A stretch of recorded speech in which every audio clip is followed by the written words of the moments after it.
Hello everyone.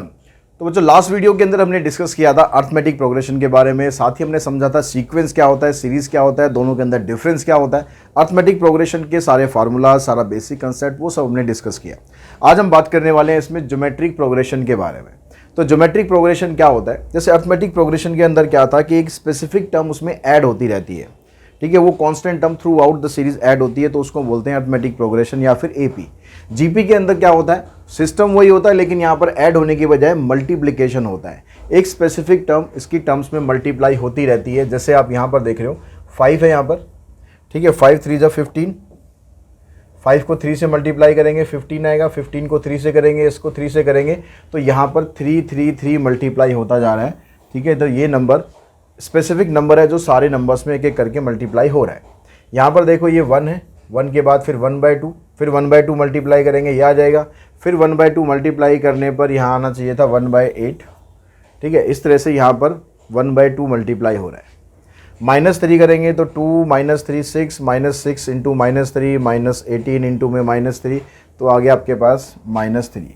तो ये जो नंबर आ रहे हैं ना, इन नंबर्स को, जो स्पेसिफिक नंबर हम मल्टीप्लाई करते हुए चल रहे हैं, इन नंबर्स को हम बोलते हैं कॉमन रेशो, ठीक है, कॉमन रेशो बोलते हैं, और इसको हम डिनोट करते हैं आर से। अब इसको निकालने का तरीका क्या होता है, जैसे अगर आप यहाँ से वैल्यू निकालना चाहो आर की, तो 15 को 5 से डिवाइड कर दो, तो आ गया आपके पास 3। तो यानी किसी भी टर्म को उसके पीछे वाली टर्म से, यानी ए के डिवाइडेड बाय ए के -1, किसी भी टर्म को उसके पीछे वाली टर्म से आप डिवाइड करोगे तो आपके पास आंसर आ जाएगा, ठीक है, किसका, कॉमन रेशो का। तो इस तरह कॉमन रेशो निकल गई। अब जिस तरह हमने एपी के अंदर एक जनरल टर्म बनाई थी, एक जनरल फार्मूला बनाया था, उसी तरह जीपी के अंदर भी एक जनरल फार्मूला होता है, जिसको डिनोट करेंगे हम ए एन से। फार्मूला होगा इसका AR⁻n-1। यानी अगर आपको मान लो 60th टर्म निकालनी है तो आपको करना पड़ेगा AR⁻60 -1, यानी आप डायरेक्टली लिख सकते हो AR⁻59। अगर आपको A100 निकालना है तो आप लिख सकते हो AR⁻99। ए और आर की वैल्यू आपको सीक्वेंस से मिली जाएगी, वो यहाँ पर पुट करके आपको 100 टर्म मिल जाएगी। अब आपने टर्म तो निकाल दी आगे से, अगर हम पीछे से टर्म निकालें सीक्वेंस में, अगर लास्ट में से हम चलना चाहें तो क्या होगा, फर्स्ट टर्म की जगह, जो फार्मूले में यहाँ फर्स्ट टर्म होती है उसकी जगह लास्ट टर्म आ जाएगी, और आर जो होगा वो उसका रेसिप्रोकल हो जाएगा, क्योंकि अब आप उल्टा चल रहे हो। जो आर ऐसे आगे जाने पर 3 था, वो वापस आएंगे तो हो जाएगा 1/3, इसलिए r की जगह यहाँ पर आ जाएगा 1/r⁻n-1।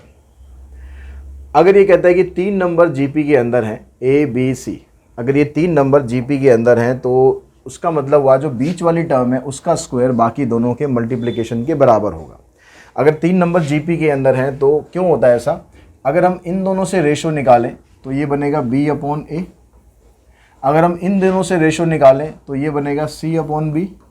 अब रेशो तो आप कहीं से भी निकालो बराबर आएगी, अगर वो जीपी है तो इसको क्रॉस मल्टीप्लाई करोगे तो ये बन जाएगा b² = AC।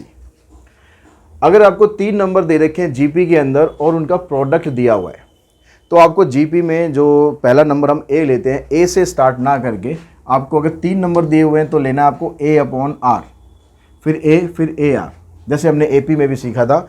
तो इससे क्या फ़ायदा होगा, जब आपको तीनों का प्रोडक्ट दिया होगा तो r से r कैंसिल हो जाएगा, a की वैल्यू आपको मिल जाएगी। अगर 4 नंबर दे रखे होंगे तो आपको स्टार्ट करना है, यहाँ पर सभी जगह 3 3 हो गया कॉपी पेस्ट, तो यहाँ पर आएगा 4, यहाँ पर आएगा 5। तो 3 नंबर अगर होंगे तो यहाँ पर 4 नंबर होंगे तो आएगा a/r3, a/r, फिर a, फिर AR3, ठीक है। यहाँ पर भी r देखो कैंसिल हो रहा है, a के साथ यहाँ पर आएगा r। अगर 5 नंबर होंगे तो आएगा a/r², a/r, फिर a, फिर AR, फिर AR², ठीक है। तो इस तरीके से आप, अगर आपको जीपी के अंदर प्रोडक्ट दे रखा होगा तो इस तरीके से आप टर्म्स को लेंगे तो उससे आप इजीली फाइंड कर पाएंगे। अब जीपी कई बार क्या होता है, कई बार आपको जो जीपी मिलेगी वो इनफाइनाइट जीपी मिलेगी। अब इनफाइनाइट एपी में भी था हमने, लेकिन एपी के अंदर हमने इनफाइनाइट टर्म्स का फार्मूला कोई नहीं पढ़ा था। क्यों नहीं पढ़ा था, क्योंकि आप पॉजिटिव साइड बढ़ते जाओगे, बढ़ता जाएगा, नेगेटिव साइड बढ़ता जाएगा मतलब घटता जाएगा, ठीक है, आप उसको फाइंड नहीं कर सकते।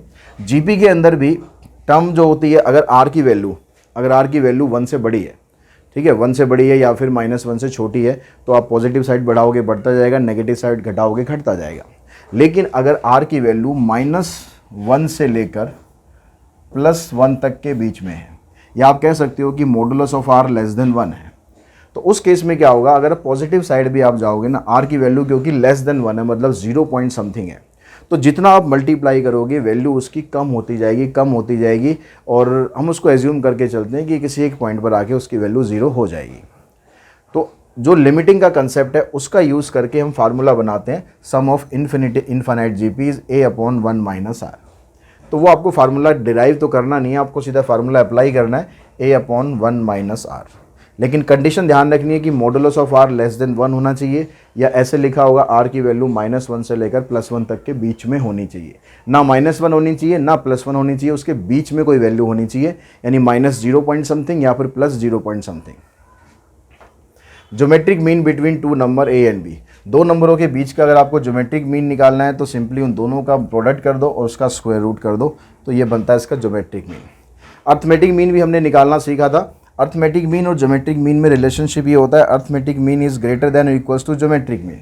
लेकिन इसमें कंडीशन ध्यान रखना, अगर a और b जो दोनों नंबर हैं जिसके बीच में आप ये निकाल रहे हो, अगर वो a और b दोनों डिस्टिंक्ट हैं, a and b are distinct, मतलब दोनों सेपरेट अलग अलग नंबर हैं, तो ऐसे केस में arithmetic mean is greater than geometric mean आएगा, इक्वल्स टू नहीं आएगा। इक्वल्स टू तब आएगा जब दोनों नंबर सेम होंगे, ठीक है। तो अगर आपको दोनों नंबर, क्वेश्चन में ये बोलता है कि ए और बी दोनों डिस्टिंक्ट नंबर हैं, अलग अलग नंबर हैं, स्पेलिंग थोड़ी गलत हो गई है, तो arithmetic mean is greater than geometric mean होगा। अगर कोई जीपी आपके पास है, उसके अंदर नंबर ऑफ टर्म्स n है, तो आप उनका प्रोडक्ट अगर निकालना चाहो, उन सारी जो टर्म्स का प्रोडक्ट निकालना चाहो, तो किसके बराबर होगा, मिडल टर्म की पावर कर देना n।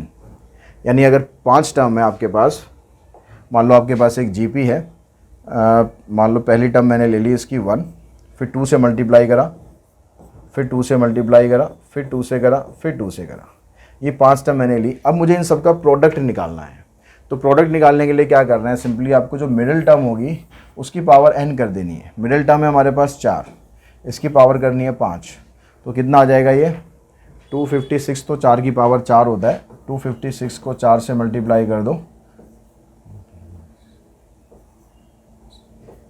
1024। अब इन दोनों का मल्टीप्लाई क्या 1024 होता है, 8 4 जा 32, 16 2 जा 32, 32 का स्क्वायर 1024 ही होता है। ऐसे ही अगर आपको इवन नंबर ऑफ टर्म दे रखी हैं, तो आप जो दो मिडल टर्म आएंगी ना, उनका ज्योमेट्रिक मीन निकाल दो। मान लो 1 2 3 1 2 4 जीपी होनी चाहिए और 8, ये 4 टर्म आपको दे रखी हैं। अब आपको इनका करना है मल्टीप्लिकेशन, कितना आएगा, तो उसके लिए क्या करना है, जो दोनों मिडिल टर्म आई हैं उनका ज्योमेट्रिक मीन निकालो और उसकी पावर कर दो आप n। तो इसका ज्योमेट्रिक मीन निकालेंगे 4 2 जा 8, और ज्योमेट्रिक मीन का मतलब हो जाएगा स्क्वायर रूट ऑफ 8। इसकी पावर करनी है आपको कितनी, 4, तो स्क्वायर रूट ऑफ 8 का मतलब होता है 8 की पावर 1/2। इससे इसको कैंसिल करोगे तो 8 का स्क्वायर आ गया 64, मल्टीप्लाई करोगे 8 4 जा 30, 32 2 जा 64, आंसर आ रहा है आपका 64। तो इस तरह से आप इन सब का प्रोडक्ट भी निकाल सकते हो। अब हम उसके बाद एक्सरसाइज पे चलते हैं। एक्सरसाइज में कहता है कि the 7th term of the series, इसकी 7th टर्म आपको बतानी, यानी A7 बताना है। तो A7 बताने के लिए आप फार्मूला यूज़ कर दो, a r की पावर 6, a का मतलब तो हो गया फर्स्ट टर्म, और r निकालने के लिए इसको आप इससे डिवाइड करो, तो 12/6 मतलब 2 आ गया, तो 2 की पावर 6, तो 2 की पावर 6 हो जाएगा कितना, 64, क्या आ जाएगा 394। 394 तो ऑप्शन में नहीं है, तो हमने गलत तो नहीं किया, 24, अच्छा 384, तो आंसर आएगा आपका 384। फर्स्ट का आंसर बनेगा आपका ए।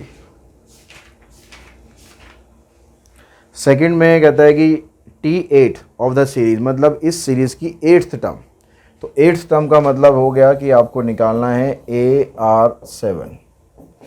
ए की वैल्यू यहाँ भी यही है, यही सीक्वेंस है 6 12 24, तो यहाँ पर कौन सी टर्म थी, 7th टर्म थी, तो 8th टर्म निकालने के लिए मतलब उससे अगली टर्म निकालनी है। तो आप क्या करो, जो 384 है इसके अंदर r को मल्टीप्लाई कर दो, r कितना आया था, 2 आया था, तो 2 से मल्टीप्लाई करो,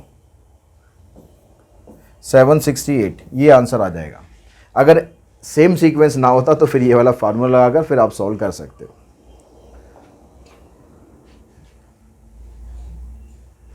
क्वेश्चन नंबर थर्ड पे चलते हैं। थर्ड में कहता है कि T12 ऑफ द सीरीज, वही T12 बताना है। तो ट्वेल्थ टर्म, तो ट्वेल्थ टर्म का मतलब हो गया AR⁻11। ए की वैल्यू -128 है। आर निकालोगे, इसको इससे डिवाइड करोगे तो आ जाएगा -2, -1/2। ठीक है, 64 ऊपर आएगा, जैसे 64 ऊपर आएगा, -128 नीचे आएगा, तो 1/2 आ जाएगा। उसकी पावर कितनी होगी? 11। अब -1/2 की पावर 11, तो ये माइनस में ही आएगा एक तो। और ये जो -128 है, इसको अगर मैं 2 की पावर लिख दूँ 7, ठीक है, 2 की पावर 7 ही होता है 128, और ये बन जाएगा -1/2 की पावर 11। माइनस माइनस प्लस हो गया, 2 की पावर 7 से कट के 4 रह गया, तो आंसर आ गया 1/16। तो ऑप्शन बनेगा ये आपका। वैसे अगर आप इसकी पावर 11 करते तो आपको ज़्यादा कैलकुलेशन करनी पड़ती, इसलिए दिमाग यूज़ करो कि क्या यूज़ करना चाहिए हमें। इसकी फोर्थ टर्म बतानी है सीक्वेंस की, तो A4 का मतलब हो गया आपके पास बताना है AR3। ए की वैल्यू 0.04 है। आर निकालोगे, इससे इसको डिवाइड करोगे तो 0.2 ही आएगा। उसकी पावर करनी है आपको 3, तो 0.04 और 0.02 की पावर 3 करेंगे तो 0.008। 8 4 जा 32। इससे इसको अगर हम डिवाइड करेंगे तो 1/0.2 आना चाहिए था।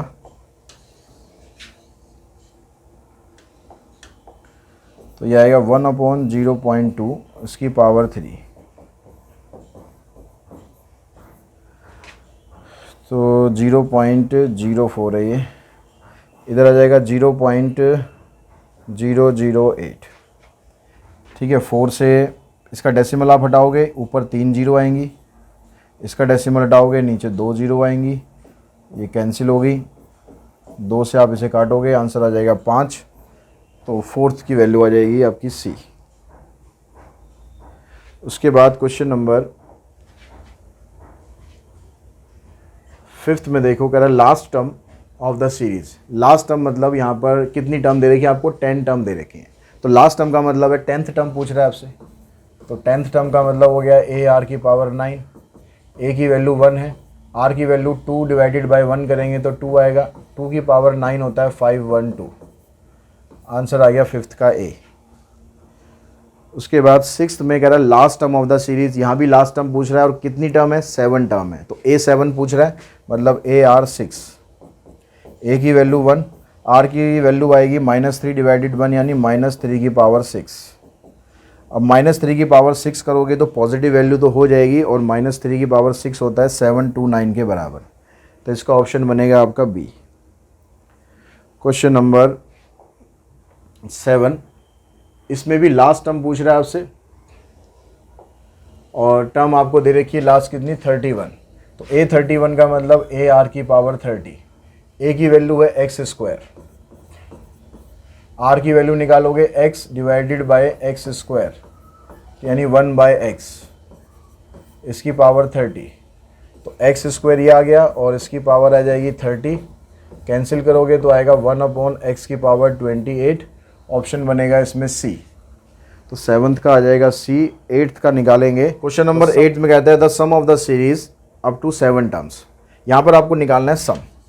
तो सम निकालने के लिए आपको जो SN का formula I think basic concept जो किया था उसमें शायद वो स्किप हो गया है, इसको आप नोट कर लेना। ये फार्मूला आएगा, और या फिर ये भी आप रख सकते हो। वैसे दोनों में से कोई भी फार्मूला आप लगा सकते हो किसी भी क्वेश्चन में, पर आइडियल सिचुएशन ये रहती है अगर आर की वैल्यू 1 से बड़ी है तो ये लगा दो, आर की वैल्यू 1 से छोटी है तो ये लगा दो। तो यहाँ पर आर देखो कितना आएगा। आर निकालेंगे, 6 को -2 से डिवाइड करेंगे तो आर आएगा -3, यानी 1 से छोटा आ रहा है, तो ये वाला फार्मूला लगाते हैं। अब कितनी टर्म है इसके अंदर? 7 टर्म्स है। तो n की जगह आपको रखना है 7, ए की जगह आ गया -2, 1 माइनस आर की power n divided by 1 minus r. तो यहाँ पर 3 की पावर अगर आप 7 करोगे तो 3 की पावर अगर हम करते हैं 7 तो ये बनता है 2187। अब क्योंकि माइनस में यहाँ पर पावर ऑड है तो ये माइनस में रहेगा -2187 डिवाइडेड बाय 1 + 3 4 हो जाएगा। इससे कैंसिल हो गया 2 पर, तो यहाँ पर आ गया ये माइनस, यहाँ पर ये माइनस माइनस हो गया प्लस, तो 2188 आएगा डिवाइडेड बाय 2, 2 से डिवाइड करोगे तो 2 1 जा 2, 0 2 9 जा 18, 2 4 जा 8, 1094 माइनस में आएगा, यानी ये आपका ऑप्शन बनेगा 8th का ए। उसके बाद 8th का और 9th क्वेश्चन पे चले, तो इसमें भी आपसे सम ही पूछा गया है। तो यहाँ भी एस एन का फार्मूला लगाओ और आर आपका आएगा 81/243। आर कितना आ रहा है 81/243। तो इसको हम काटेंगे 9 से, 9 दूनी 18, 3 पे कट जाएगा 1/3। तो आर की वैल्यू अभी भी 1 से कम आ रही है, तो वही सेकंड वाला फार्मूला आप यूज़ करेंगे। एस एन का फार्मूला ए 1 माइनस आर की power n divided by 1 minus r. तो ए की जगह 243 है, आर की जगह आ गया 1/3 और इसकी पावर एन, एन कितना है आपके पास, एन है यहाँ पर 8 डिवाइडेड बाय 1 माइनस 1/3। तो इसको आप सॉल्व करो, 243 1 माइनस 1/3 की पावर 8, यानी 3 की पावर अगर हम 8 करेंगे तो हमारे पास बनता है ये 6561 के बराबर, 1/6561 एंड डिवाइडेड बाय 3 माइनस 1 2/3। अब यहाँ से इसको अगर आप सिंप्लीफाई करो तो 6561 इंटू में 1 करेंगे, फिर उसमें से -1 करेंगे, तो ये बन जाएगा 243 इंटू 6560 अपॉन में 6561 डिवाइडेड बाय 2/3। अब इसको सिंप्लीफाई करेंगे तो ये 3 तो सबसे ऊपर आ जाएगा,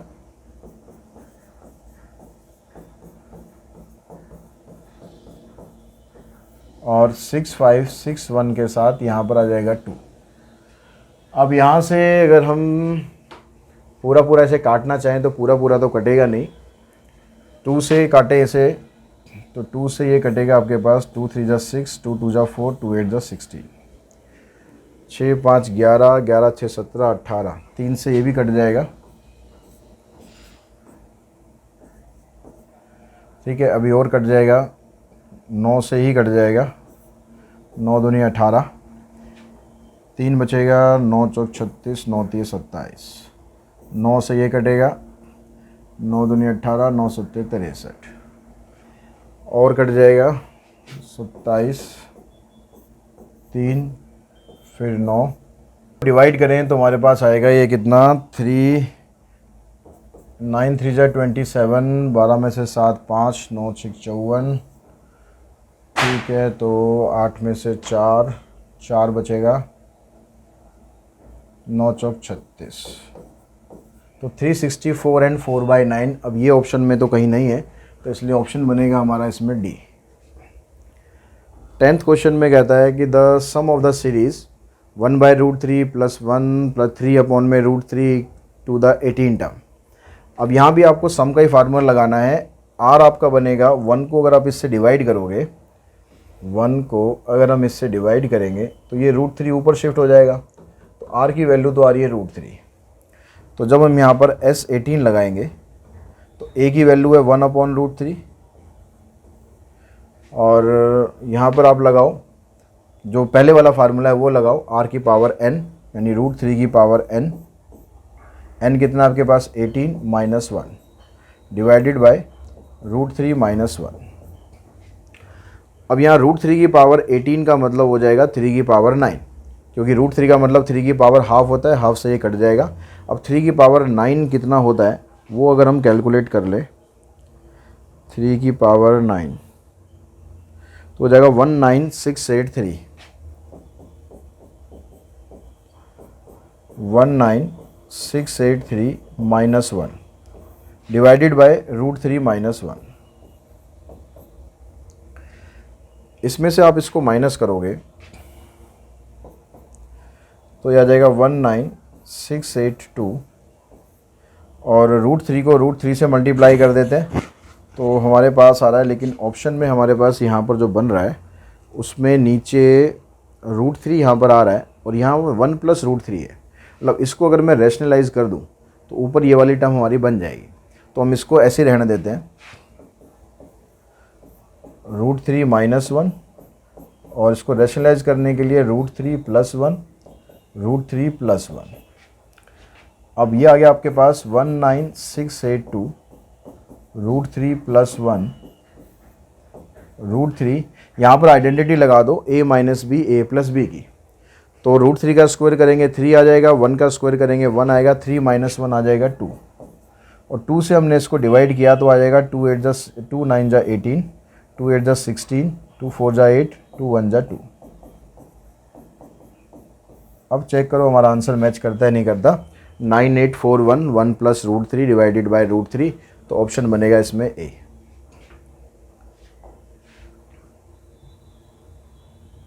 क्वेश्चन नंबर 11th, इसमें कहता है the second term of a GP is 24 और फिफ्थ टर्म इज़ 81, तो सीरीज़ क्या है?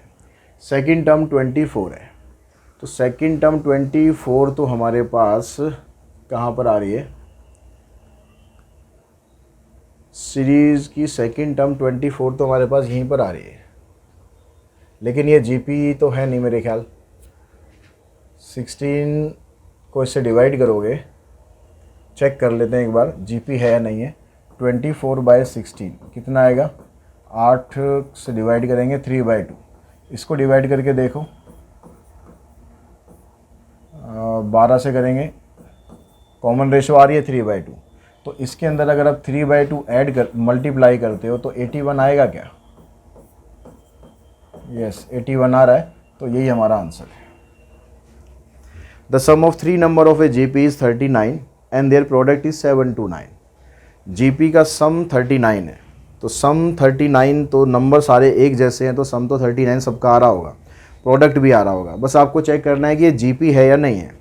तो 3 में 9 मल्टीप्लाई करेंगे ये आएगा, 9 इसमें मल्टीप्लाई 9 करोगे तो ये तो आएगा नहीं, तो ये वाला जीपी नहीं है। 9 को डिवाइड करोगे 3 से तो 3 आ जाएगा, फिर इसको डिवाइड करने पर 27 नहीं आएगा, तो ये भी जीपी नहीं है। 3 3 जा 9, 9 3 जा 27, यही जीपी है इनमें से एक, तो ऑप्शन इसका बनेगा सी। क्वेश्चन नंबर 13, इसमें कहता है GP the product of first 3 term is 27/8, the middle term. तो मिडल टर्म आपको बतानी है। अब प्रोडक्ट आपको दे रखा है 27/8, तो अगर हम यहाँ पर 3 टर्म लेते हैं a/r, a और ar, और इन सब का प्रोडक्ट आपको दे रखा है 27/8, तो r से तो r कैंसिल, a³ आ गया आपके पास 3/2 का क्यूब, तो a आ गया आपके पास 3/2, और जो मिडिल टर्म है वो a ही तो है, तो आंसर बनेगा इसका 3/2। इफ़ यू सेव 1 पैसे टुडे, 2 पैसे द नेक्स्ट डे, 4 पैसे the succeeding day and so on. पहले दिन 1 रुपया 1 पैसा बचाया, दूसरे दिन 2 पैसे बचाए, तीसरे दिन 4 कर दिए, मतलब डबल करते जा रहे हैं। पहले 1 का डबल किया 2, 2 का डबल किया 4, तो r की वैल्यू तो बन रही है आपके पास 2। Then your total saving in 2 week, तो 2 वीक का मतलब हो गया, दिन हो गया हमारे पास 14। तो आपको टोटल सेविंग बतानी है, टोटल सेविंग का मतलब आपको SN बताना है, तो S14 आपको बताना है, और फार्मूला लगा दो। a की वैल्यू 1 है, r की पावर r आ गया 2, 2 की पावर 14 - 1 डिवाइडेड बाय 2 - 1। यहाँ पर 2 की पावर 14 को सॉल्व करते हैं तो ये आएगा 16384 - 1 डिवाइडेड बाय 1, तो आ जाएगा 16384। तो इतने पैसे आप बचाते हैं, क्योंकि यहाँ पर पैसे में दिया हुआ है, लेकिन आंसर आपको रुपीज़ में दिया हुआ है, तो रुपीज़ में लाने के लिए इसको 100 से डिवाइड करोगे तो रुपीज़ में आंसर आ जाएगा 163.84, यानी हमारा आंसर बनेगा 0.83, सॉरी माइनस करने पर 83 आएगा, तो आंसर बनेगा सी।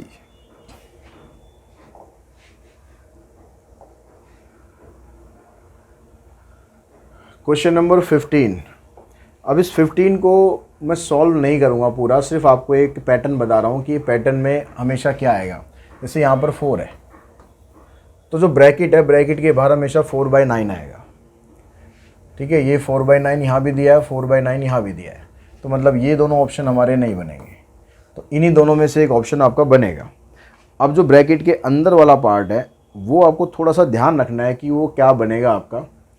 ये अंदर जो आ रहा है आपके पास 10/9, मतलब ये इस तरीके से आएगा 10/9 10 की power n minus 1 minus n।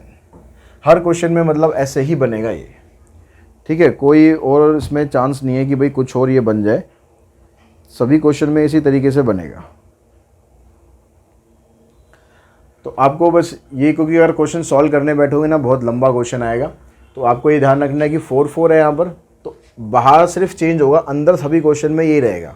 अंदर अगर मान लो यहाँ 5 होता है, ऐसे 5 5 5 5 5, तो आंसर में यहाँ 4/9 की जगह बस 5/9 आएगा, बाकी जो अंदर वाला पार्ट है वो सेम ही रहेगा। तो इसको आप याद कर लेंगे तो बेटर रहेगा, करने बैठेंगे तो 1 नंबर के हिसाब से बहुत लंबा क्वेश्चन हो जाएगा।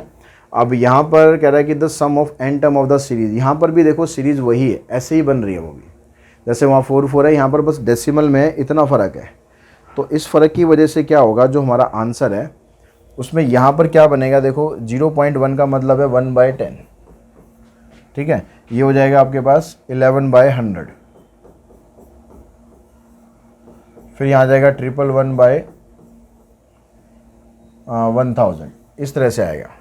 तो यहाँ पर जो पहली वाली टर्म है जिसमें डेसिमल आएगा, डेसिमल में पहली टर्म आपकी बनेगी हमेशा, यहाँ पर अगर 1/10 है तो इधर आएगा आपके पास 1/9, एक कम हो जाएगा, यानी 1 माइनस 1/10 आएगा, 1 माइनस 1/10, क्योंकि डेसिमल में है। बाकी का जो अंदर वाला पोर्शन है वो भी ऐसे ही बनेगा, बस उसमें सारी चीज़ें उल्टी हो जाएंगी। n यहाँ पर माइनस में था, n यहाँ पर पॉजिटिव हो जाएगा। फिर माइनस के अंदर ये वाली वैल्यू आएगी, यहाँ पर 10 की पावर n है, यहाँ पर 0.1 की पावर n आएगा, -1 आएगा और डिवाइडेड बाय 9 आ जाएगा।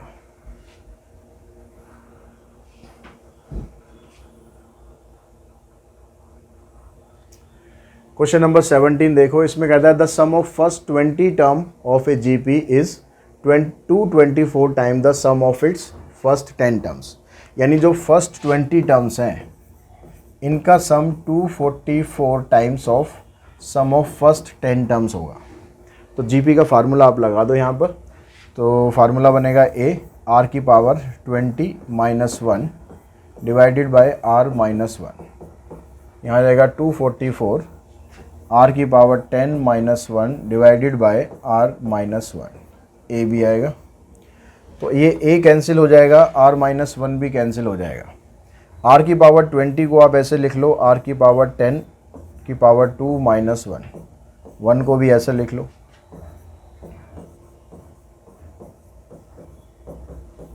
यहाँ पर a square minus b square की आइडेंटिटी लगेगी, तो r की पावर 10 माइनस 1, r की पावर 10 प्लस 1।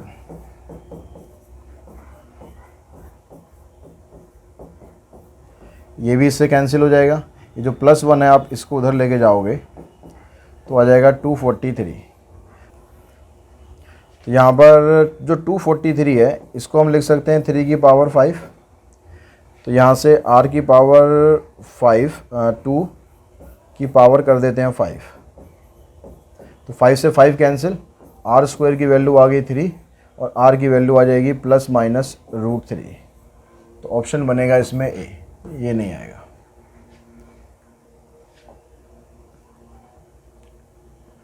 क्वेश्चन नंबर 18 में कहता है the sum of the series is 364। Number of terms आपको बतानी है। तो आपको यहाँ पर सम दे रखा है 364, a की वैल्यू 1 है, r की वैल्यू 3 डिवाइडेड बाय 1 करोगे तो 3 आ जाएगा, n आपको निकालना है। तो 3 माइनस 1 2 यहाँ मल्टीप्लाई कर दो, यहाँ आ जाएगा 3 की पावर n माइनस 1, इसको आप इधर लेकर आओगे 7 2 9 इक्वल्स टू 3 की पावर n। अब 7 2 9 3 की पावर कितने के बराबर होता है? अभी जो हमने पीछे किया था उसमें r की पावर 3 की पावर 5 ये था, तो इसको अब 3 से और मैं मल्टीप्लाई कर दूं तो 7 2 9 ही आ जाएगा, यानी 3 की पावर 6 बन जाएगा। तो ये आ जाएगा 3 की पावर 6 इक्वल्स टू 3 की पावर n, यानी n की वैल्यू आ जाएगी 6। ऑप्शन बनेगा इसमें बी।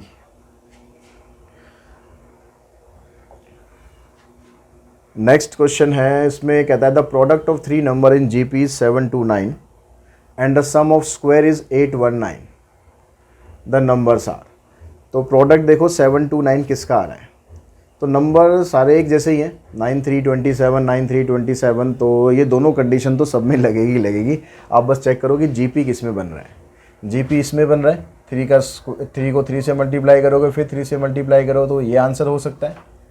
यहाँ पर 27 को डिवाइड करा आपने 9 से तो ये आ गया, इसको डिवाइड करोगे 9 से तो ये नहीं आएगा, तो ये जीपी नहीं है और ये भी जीपी नहीं है। तो आंसर सिर्फ हमारा बनेगा इसमें सी। क्वेश्चन नंबर 20 में सम बताना है आपको, इसका सम बताना है अप टू n टर्म्स, यानी SN निकालना है।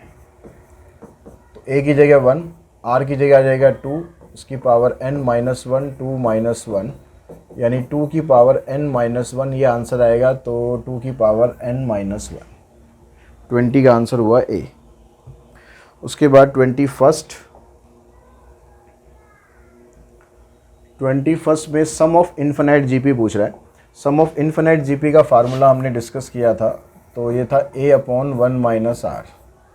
तो a की वैल्यू है 14, r की वैल्यू कितनी है, इसको अगर आप इससे डिवाइड करोगे तो -1/7 आएगा। तो ये 7 + 1 8 हो गया, 8 अपॉन 7, ये 7 ऊपर आ जाएगा, 14 इंटू में 7/8, 2 से काटोगे तो 49/4, तो 49/12 4 जो 48 + 1 49/4।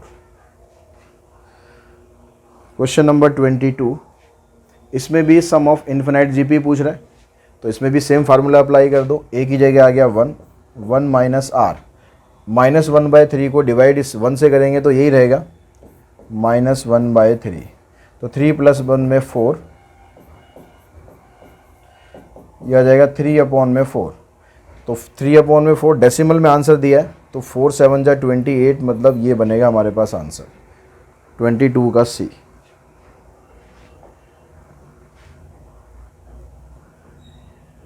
ट्वेंटी थ्री में कहता है the number of terms to be taken so that this will be 8191, मतलब इन सब का जो सम है वो 8191 के बराबर है, तो उसमें आपको n बताना है। तो SN का फार्मूला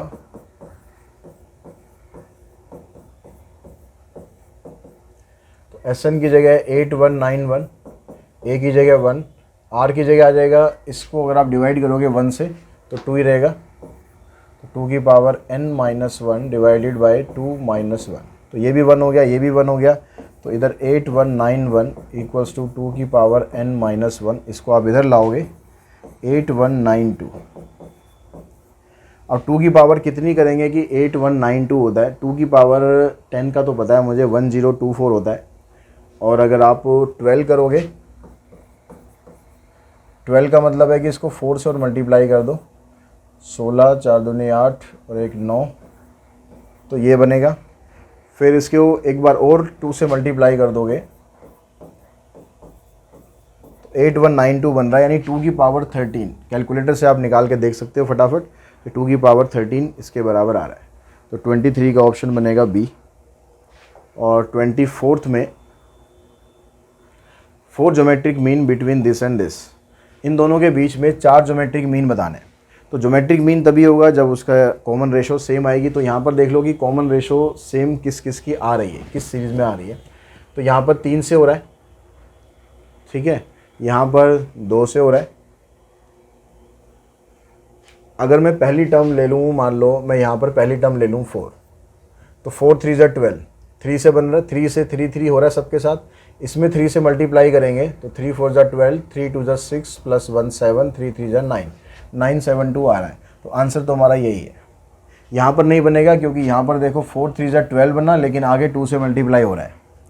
यहाँ पर 4 के साथ 10 लेंगे, फिर 10 के साथ बाद 36, तो यहाँ से भी आप कॉमन रेशो देखोगे वो बराबर नहीं आ रही है। तो इसलिए ये दोनों तो जीपी है ही नहीं, यही जीपी है जो इन दोनों के बीच में आ रही है। तो इसमें ऑप्शन बनेगा आपका ए।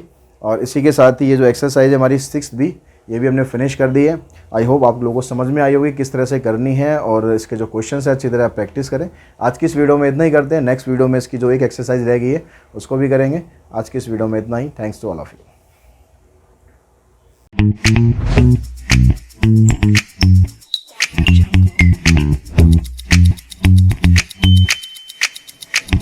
है।